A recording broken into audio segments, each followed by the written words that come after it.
चौड़चन होय छै ना यो अंगना गम गम गम कैना। चौड़चन होय छै ना यो अंगना गम गम गम कैना। आए मिथिला में घरे घरे चौड़चन होय छै ना।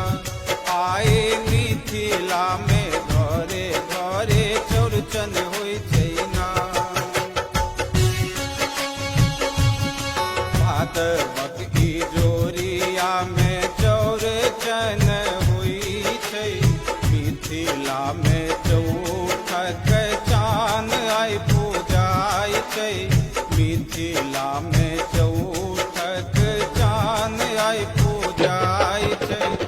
अहिपन सँ सब हक सजल छै अंगना। आई अहिपन सँ सब हक सजल छै अंगना। आई मिथिला में घरे घरे चौड़चन होय छै।